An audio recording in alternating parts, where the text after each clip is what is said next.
سید حسین الدین شاہ صاحب بھی ہمارے ساتھ شریک ہیں۔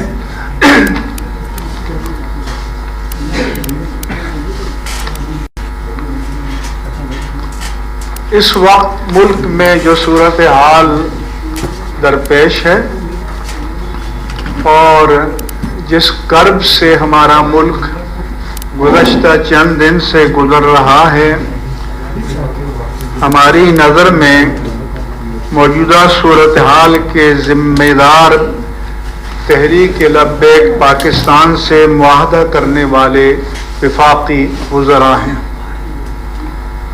کیا انہیں معاہدہ کرتے وقت اس کے اثرات و نتائج کا اندازہ نہیں تھا؟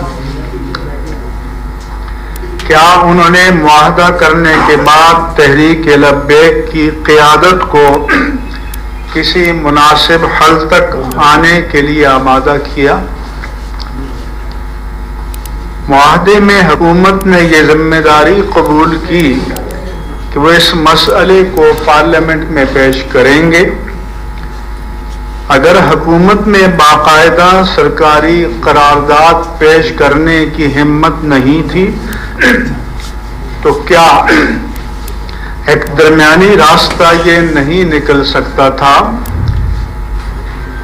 کہ وہ اپنے کسی رکن پارلیمنٹ کے ذریعے اس موضوع پر ایک پرائیویٹ قرارداد پارلیمنٹ میں پیش کرا دیتے اور اس کے بعد یہ پارلیمنٹ پر منحصر ہوتا اور اس آتشی صورتحال کا سامنا پورے ملک کو نہ کرنا پڑتا۔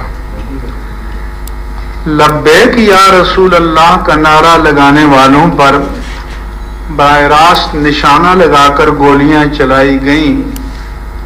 مختلف ذرائع سے لوگوں نے بتایا کہ کافی لوگ شہید ہو چکے ہیں اور بڑی تعداد میں لوگ شدید زخمی ہیں۔ دنیا کی مسلمہ روایت ہے کہ اگر مظاہرین اور احتجاج کرنے والوں کو روکنے کے لیے ناگزیر طور پر گولی بھی چلانی پڑے تو جسم کے بالائی حصے پر نہیں چلائی جاتی، نچلے حصے پر چلائی جاتی ہے تاکہ موت کا باعث نہ بنے۔ لیکن سوشل میڈیا پر جو تصویریں وائرل ہوئیں ان سے معلوم ہوتا ہے کہ گولیاں مظاہرین کے جسم کے بالائی حصے پر چلائی گئی ہیں اور یہ قتل عمد کے مترادف ہے۔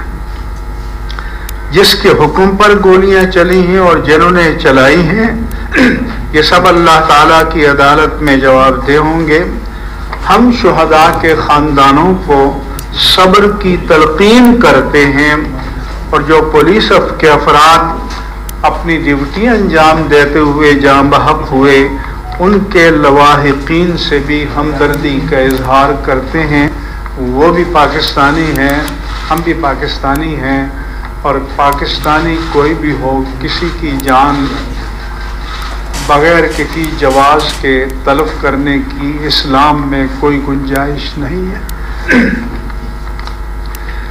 تحریک لبیک پر پابندی لگانے کا جو فیصلہ کیا گیا ہے یہ بھی غیر دانشمندانہ ہے۔ اس کے دیر پا منفی اثرات مرتب ہوں گے۔ ماضی میں کالعدم قرار دی جانے والی تنظیمیں متبادل ناموں کے ساتھ میدان عمل میں موجود ہیں۔ آپ حکومت کی طاقت اور قانون کے جبر سے لوگوں کی فکر اور مذہبی نظریات کو بدل نہیں سکتے۔ معاملات کو کسی قابل قبول صورت پر لانے کے لیے حکمت و دانش کی ضرورت ہوتی ہے، مگر ہماری حکومت اور حکمران صلاحیت سے عاری ہیں۔ ان کے نزدیک حکومت صرف جبر و جور، طاقت کو استعمال کرنے اور دوسروں کو اپنے مقابل حقیر جاننے کا نام ہے۔ ان سے خیر کی توقع بس ہے۔ ہم ان مظالم اور حکومت کے اس طرز عمل کی شدید ترین مذمت کرتے ہیں۔ اب بھی وقت ہے کہ حکومت دانشمندی سے کام لے، سارے گرفتار شدگان کو غیر مشروط طور پر رہا کرے ورنہ ان سارے خاندانوں میں حکومت کے خلاف نفرت کا جو لاوا پکے گا وہ کسی کے لیے بھی فائدہ مند نہیں ہوگا۔ تحریک کے سربراہ علامہ حافظ سعد حسین رضوی اور ان کی شورا کی ذمہ داران کو رہا کر کے ان سے بامانہ مذاکرات کیے جائیں تاکہ صورتحال کو معمول پر لایا جا سکے۔ حکومت پر یہ بات واضح ہونی چاہیے کہ اس وقت پاکستان بھر میں اہل سنت و جماعت کے دینی جذبے سے معمور اور ناموس رسالت پر فریفتہ متحرک اور پرجوش نوجوان ذہنی، فکری اور عملی طور پر تحریک لبیک سے وابستہ ہو چکے ہیں۔ اگر اس صورتحال کا حکمت و تدبیر سے مداوا نہ کیا گیا تو اس کے نتائج آئندہ قومی انتخابات میں حکومت کے لیے بھیانک ہو سکتے ہیں۔ ہم یہ بھی مطالبہ کرتے ہیں کہ تحریک لبیک پاکستان جو الیکشن کمیشن میں رجسٹرڈ ہے، جمہوری دینی سیاسی جماعت ہے، وہ انتخابات میں حصہ لیتے ہیں۔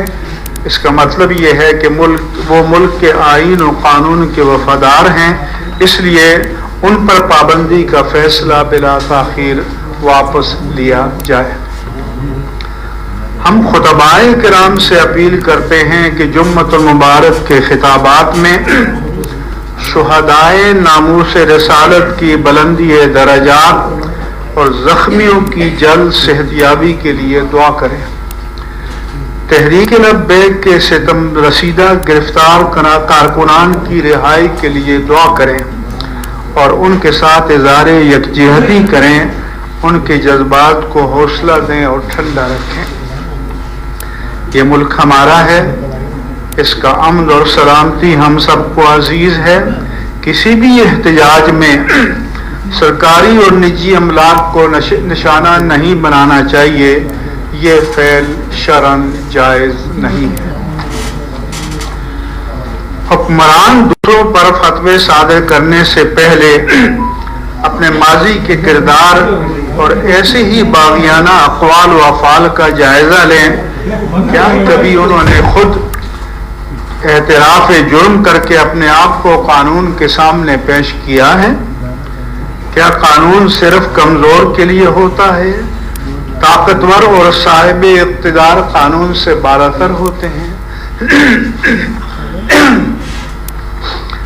ہمارے میڈیا پر Mossad, CIA، MI6، KHAD, KGB، TTP اور PTM ہر طرح کے اداروں کا نام آ سکتا ہے، لیکن تحریک لبیک پاکستان کا نام لینا یا اسکرین پر لکھنا ممنوع قرار دیا گیا ہے۔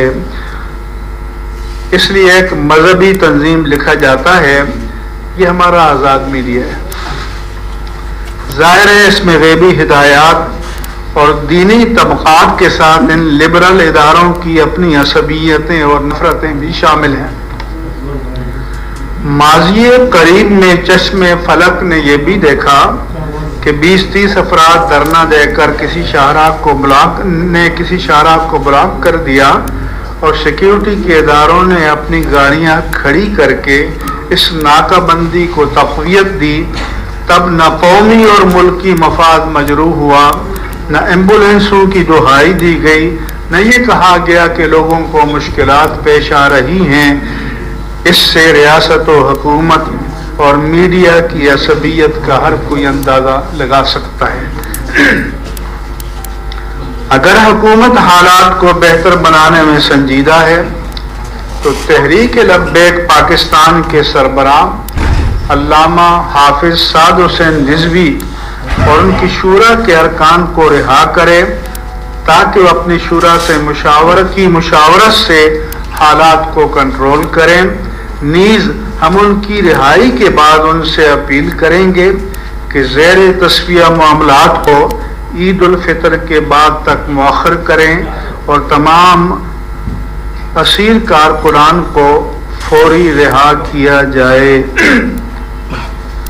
آخر میں ہم پاکستان کو ریاست مدینہ قرار دینے والے وزیر اعظم سے اپیل کرتے ہیں کہ تاجدار ریاست مدینہ سیدنا محمد الرسول اللہ صلی اللہ علیہ وآلہ وسلم کی سنت جلیلہ تو یہ ہے کہ آپ نے مکہ فتح کرنے کے بعد جبکہ ایک ایک فرض سے آپ انتقام لینے پر قادر تھے، آپ نے عفو عام کا اعلان کیا، عام معافی کا اعلان کیا.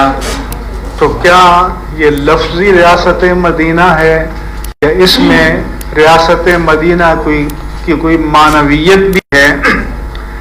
اس لیے وزیر اعظم سے مطالبہ ہے کہ تاجدار ریاست مدینہ کی سنت جلیلہ پر عمل کرتے ہوئے عفو عام کا اعلان کریں اور تمام گرفتار شدگان کی فوری رہائی کے احکام صادر کریں تاکہ آپ کے قول و فعل میں مطابقت نظر آئے.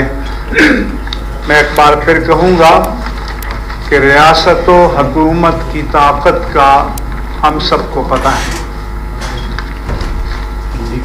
وہ سب کچھ کر سکتے ہیں، لیکن یہ کسی ریاست و حکومت کے سربراہان کے شایان شان نہیں ہے کہ طاقت کو اپنے عوام کے خلاف استعمال کرے، کہ طاقت کو یا رسول اللہ صلی اللہ علیہ وسلم کا نعرہ لگانے والوں کے خلاف استعمال کریں. مہربانی کریں، اپنے دل میں نرمی پیدا کریں. رمضان مبارک کا مہینہ